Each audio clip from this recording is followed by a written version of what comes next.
Assalamualaikum warahmatullahi wabarakatuh. Bismillah walhamdulillah wassalatu wassalamu ala rasulillah la haula wa la quwata illa billah. Alhamdulillah, yang saya hormati Bapak dosen pengampu daripada mata kuliah Bursa Efek dan Pasar Modal, Bapak Muhammad Arfa SE SYMM, serta teman-teman mahasiswa-mahasiswi Prodi Hukum Ekonomi Syariah yang berbahagia. Kali ini saya Muhammad Abdullah Faiz akan membuat sedikit video terkait daripada tugas yang ditugaskan oleh Bapak dosen mengenai transaksi syariah pada pasar modal. Baik, langsung saja mengenai pasar modal. Terdahulu pernah sedikit kita bahas yang pada saat ini perkembangan pasar modal itu sangatlah berkembang pesat. Karena saat ini perkembangan sektor keuangan itu mengalami pertumbuhan yang cukup signifikan. Di antaranya indikator perkembangan tersebut adalah meningkatnya kebutuhan terhadap berbagai fasilitas instrumen-instrumen keuangan, baik melalui perbankan maupun lembaga keuangan yang non-bank. Selain itu, pertumbuhan lembaga-lembaga keuangan syariah telah menjadi alternatif bagi para investor dan pelaku ekonomi yang menurut institusi dan instrumen keuangan yang memenuhi ketentuan syariah. Salah satu lembaga keuangan yang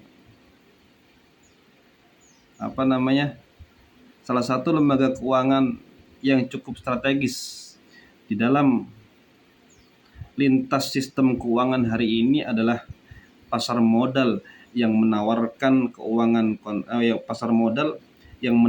berbagai instrumen investasi keuangan. Di samping itu, instrumen-instrumen keuangan konvensional saat ini juga sudah ditawarkan sejumlah instrumen keuangan pasar modal yang memenuhi ketentuan syariah. Hal ini dilakukan untuk memenuhi kebutuhan pemodal yang ingin berinvestasi berdasarkan kepada prinsip-prinsip syariah tersebut. Sedikit flashback mengenai perkembangan instrumen syariah di dalam pasar modal itu di Indonesia itu sudah terjadi sejak tahun 1997. Diawali dengan lahirnya reksadana syariah yang diprakarsai oleh Dana Reksa.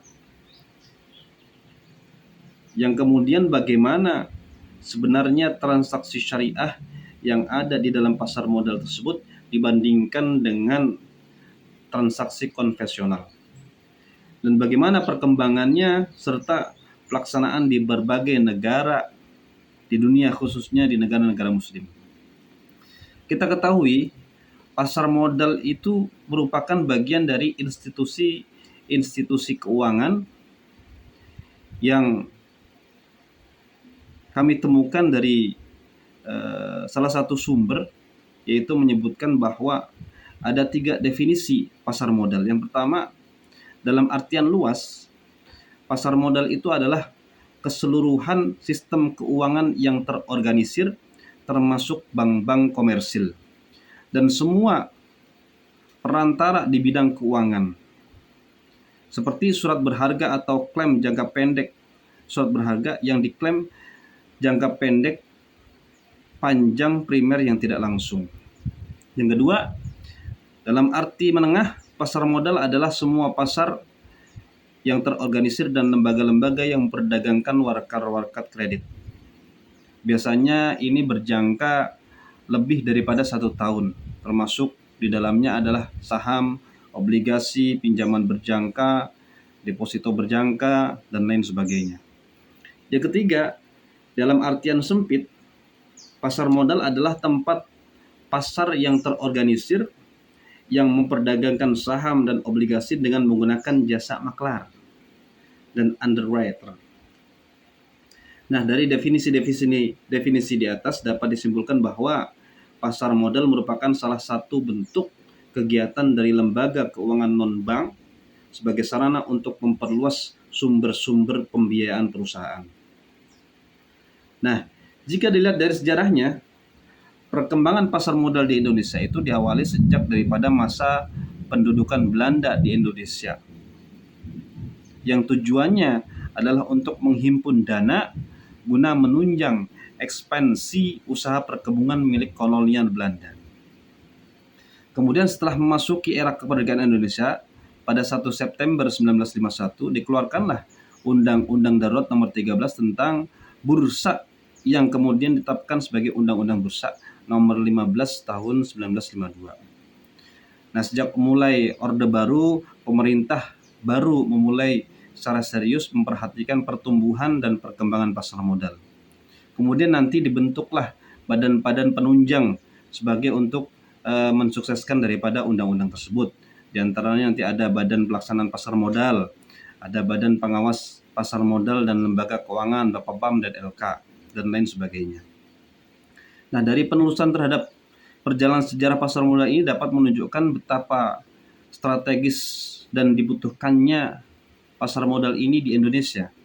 Walaupun mengalami pasang surut, namun dengan berbagai kebijakan-kebijakan yang dilakukan oleh pemerintah menjadikan lembaga ini terus eksis memainkan perannya sebagai pilar ekonomi dan keuangan bangsa. Kemudian mengenai transaksi syariah itu sendiri dapat dikatakan sebagai transaksi yang dilakukan di dalam pasar modal syariah. Pada dasarnya, transaksi syariah sama dengan transaksi di dalam pasar modal yang konvensional. Hanya saja bedanya, transaksi yang ada dalam pasar modal syariah harus datang dari emiten yang memenuhi kriteria syariah. Dengan demikian, kalau transaksi tersebut merupakan transaksi yang menyertakan modal ke dalam suatu perusahaan, maka dalam prinsip syariah penyertaan modal dilakukan pada perusahaan-perusahaan yang tidak melanggar prinsip-prinsip syariah. Seperti di dalam bidang perjudian, riba, memproduksi barang yang diharamkan seperti bir dan lain sebagainya. Kemudian ditinjau dari syariah, pasar modal ini adalah bagian dari aktivitas muamalah. Dalam transaksi pasar modal diperbolehkan sepanjang tidak terdapat transaksi yang bertentangan dengan ketentuan-ketentuan yang telah digariskan oleh syariah. Ada namanya salah satu ilmuwan yaitu Syekh Othman Al-Habsyi. Dalam tulisannya beliau memberikan deskripsi analisa tentang eksistensi pasar modal yang sesuai syariah serta secara optimal dapat berperan terhadap pertumbuhan dan ekspansi ekonomi. Analisanya, beliau menggunakan pendekatan penerapan prinsip-prinsip syariah dalam aktivitas transaksi di pasar modal dengan berorientasi kepada tujuan dari penerapan prinsip-prinsip syariah itu sendiri. Menurutnya, tujuan-tujuan syariah dalam kehidupan ekonomi tersebut seperti terrealisasinya distribusi pendapatan dan kekayaan, terciptanya keadilan dan keseimbangan ekonomi baru akan terwujud dengan diaplikasikannya prinsip-prinsip syariah dalam berbagai aktivitas ekonomi dan keuangan syariah, khususnya di dalam pasar modal sebagai lembaga keuangan.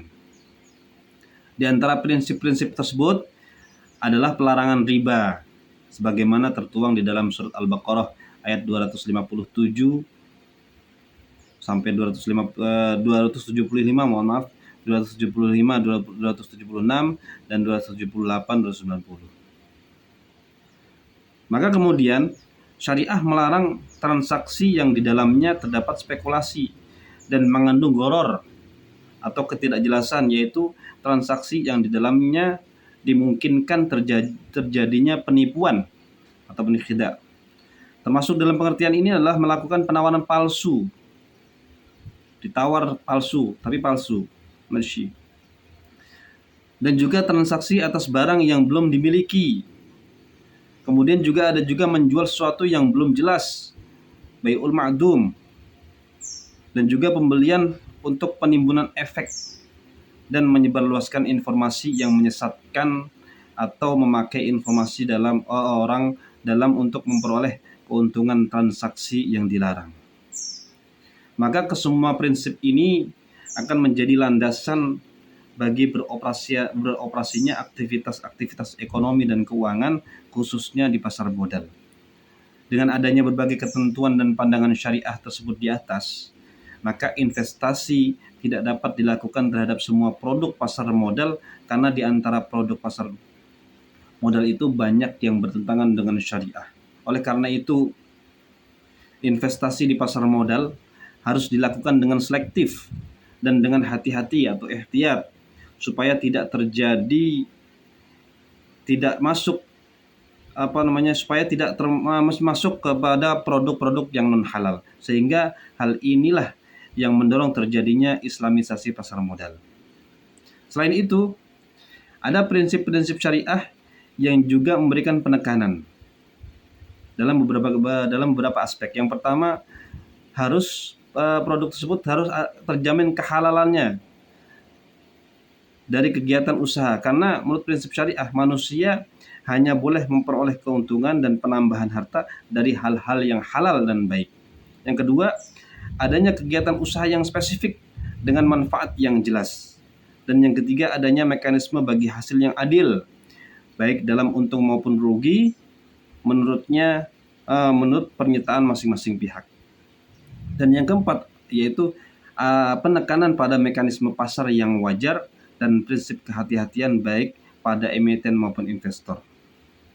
Maka kembali lagi jika dilihat dari sejarah Indonesia, pasar modal syariah itu merupakan pasar yang baru berkembang dibandingkan dengan pasar modal konvensional yang selama ini sudah ada. Namun demikian, dengan adanya kebijakan dari otoritas bursa untuk meningkatkan peran serta berbagai pihak dalam memajukan pasar modal syariah, maka prospek kedepannya pasar modal syariah Indonesia sangat terbuka lebar untuk menjadi salah satu pihak yang paling baik. Itulah yang bisa saya sampaikan sedikit, mudah-mudahan bisa memberikan sedikit nilai daripada apa yang ditugaskan oleh Bapak dosen. Kurang lebihnya dari saya mohon maaf. Wal afu minkum. Wassalamualaikum warahmatullahi wabarakatuh.